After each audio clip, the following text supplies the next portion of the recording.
Pro kabaddi present ఇండియాలో IPL తర్వాత చూసే మోస్ట్ పాపులర్ లీగ్ ఏదైనా ఉంది అంటే అది ప్రో కబడ్డీనే. ప్రపంచంలో అన్ని దేశాల కబడ్డీ ప్లేయర్స్ ఒక్కసారైనా వాళ్ళ జీవితంలో ప్రో కబడ్డీ ఆడాలనుకుంటున్నారంటే ఈ లీగ్ ఉన్న క్రేజ్ ఏంటో అర్థమవుతుంది. ప్రపంచ కబడ్డీలో ఈ లీగ్ అలాంటి ఒక రెవల్యూషన్ తీసుకొచ్చింది.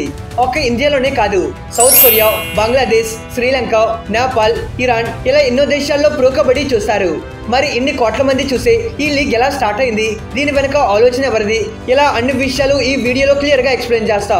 ఇక నుండి మన ఛానల్లో అనాలిసిస్, అప్డేట్ వీడియోస్ తో పాటు ఇలాంటి ఎవరు చెప్పని వీడియోస్ చేస్తుంటా. ఆల్సో కమింగ్ డేస్ లో పీకేఎల్ అన్ని టీమ్ ఓనర్స్ మన Telugu Titans pro kabaddi journey ఇలాంటి వీడియోస్ కూడా చేయాలనుకుంటున్నా. సో ప్రో కబడ్డీకి సంబంధించిన ఇలాంటి కంటెంట్ మరి ఏ ఛానల్లో కూడా రాదు. మీరు మన ఛానల్ ని సబ్స్క్రైబ్ చేసుకుంటే ఇలాంటి వీడియోస్ ని ఎన్నో చేయగలుగుతాను. ఆల్సో డోంట్ ఫర్గెట్ పక్కనే ఉన్న బెల్ ఐకాన్ ని ఆల్ లో పెట్టుకోండి. Now let's move on to the video.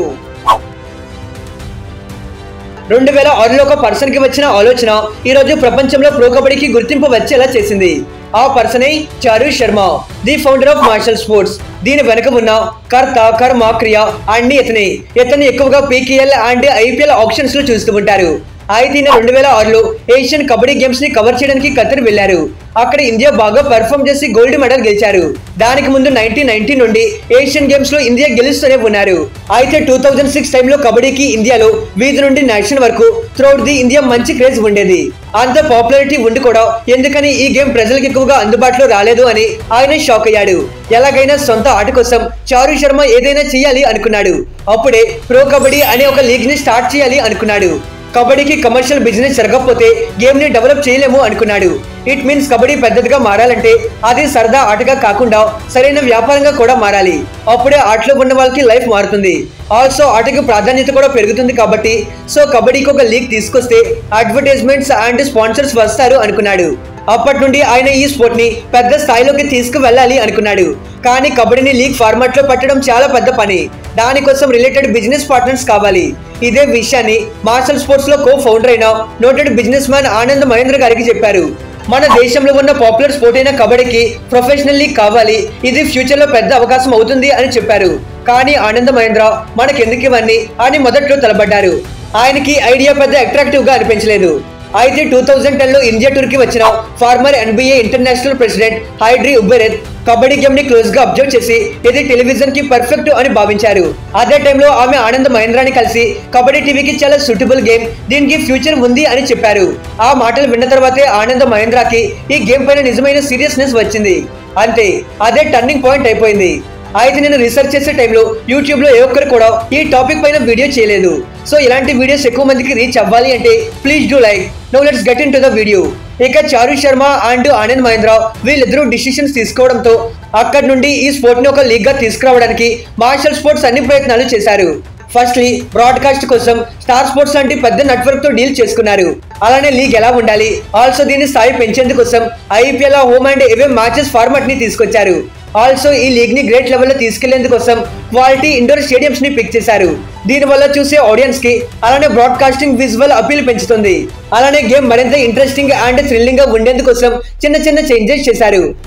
ఒక ఫిక్స్డ్ గేమ్ టైం ఉండేలా చేయడం, రైడింగ్ టైం 30 సెకండ్స్ గా పెట్టడం, bonus points, do or die raids and super tackles వంటి కొత్త రూల్స్ ని యాడ్ చేశారు. ఈ చేంజెస్ అన్ని ప్రో కబడ్డీ లీగ్ ని ఒక పెద్ద టీవీ స్పోర్ట్స్ గా మార్చేందుకు మార్షల్ స్పోర్ట్స్ తీసుకున్న ప్లానింగ్ లో భాగం. మరి గేమ్ ప్లాన్ అంతా బాగానే ఉంది. దీంట్లో ఆడే టీమ్స్ మ్యాటర్ ఏంటి, టీమ్స్ ని ఎలా తీసుకొచ్చారు అని చూస్తే ముందుగా ఇండియాలో ఉన్న పెద్ద corporate companies and business persons తో మాట్లాడి ఈ లీగ్ లో ఉండే బిజినెస్ స్కోప్ గురించి చెప్పారు. మనకు ఒక ఫ్రాంచైజ్ ఉంటే brands, sponsors, marketing and business sales ఇలా అన్ని జరుగుతాయి.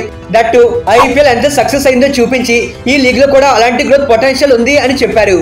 ఇక లాంగ్ టర్మ్ లో మంచి ప్రాఫిట్స్ ఉంటాయి అని తెలుసుకున్న corporate companies and business mans franchise ని కొనుక్కోవడానికి ముందుకొచ్చారు. 8 టీమ్స్ కోసం దాదాపు 20+ కార్పొరేట్ హౌసెస్ బిడ్స్ పెట్టారు. ఇక్కడ చాలా మందికి తెలియని విషయం ఏంటి అంటే ప్రో కబడ్డీ స్టార్ట్ అయ్యేటప్పుడు 8 టీమ్స్ తోనే మొదలైంది. 2017లో ఎక్స్ట్రా 4 టీమ్స్ యాడ్ అయ్యాయి. ఎనీవే ఈ బిడ్డింగ్ లో అభిషేక్ బచ్చన్ లాంటి సెలబ్రిటీ ఫ్రాంచైజ్ ని కొనుక్కొని దానికి జైపూర్ పింక్ పాంథర్స్ అనే పేరు పెట్టాడు. అలానే మిగతా వాళ్ళు కూడా ఫ్రాంచైజ్ ని కొనుక్కొని వాళ్ళ local cities and regional languages పేరుతో U Mumba, Telugu Titans, Bengaluru bulls, Patna pirates, Dabangg Delhi KC, Bengal warriors and Puneri Paltans గా పేరు పెట్టుకున్నారు. ఇక మే 20, 2014 ముంబైలో for the first time pro kabaddi auction నిర్వహించారు. మొత్తం 96 మంది ఆక్షన్ పోల్ లోకి వచ్చారు. అయితే కొంతమంది స్టార్ ప్లేయర్స్ ని ఆక్షన్ కి ముందే కొన్ని టీమ్స్ పిక్ చేశారు.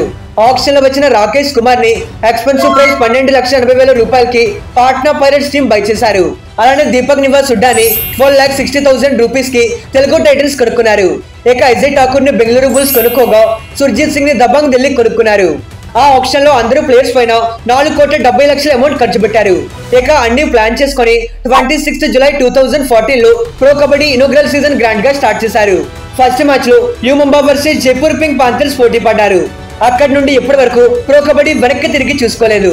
2006లో చారు శర్మ గారికి వచ్చిన ఒక ఆలోచన, మార్షల్ స్పోర్ట్స్ తీసుకున్న ఒక ఇనిషియేటివ్ ఈ రోజు ప్రో కబడ్డీని ఒక బ్రాండ్ గా మార్చింది. ఒకప్పుడు మట్టిలో ఆడుకునే గేమ్ ఈ రోజు ఇంత పాపులర్ అవుతుంది అని ఎవరు ఎక్స్పెక్ట్ చేసి ఉండరు. ఫ్యూచర్ లో ప్రో కబడ్డీ ప్రపంచంలోనే టాప్ లీగ్ గా వెళ్లే ఛాన్సెస్ లేకపోలేదు. ఇప్పటి వరకు మీరు విన్నది ప్రో కబడ్డీ ఆరంభం మాత్రమే. ఇది ఎలా రైజ్ అయింది అనేది తెలుసుకోవాలనుకుంటే పీకేఎల్ రైజ్ అని కామెంట్ చేయండి. నేను పార్ట్ 2 వీడియో చేస్తా. ఆల్సో మీరు for the first time pro Kabaddi ఎప్పుడు చూశారు let me know in the comments. ఇలాంటి ఇంట్రెస్టింగ్ వీడియోస్ మిస్ అవ్వకూడదు అనుకుంటేనే మన ఛానల్ ని సబ్స్క్రైబ్ చేసుకోండి. Okay friends, bye, thanks for watching.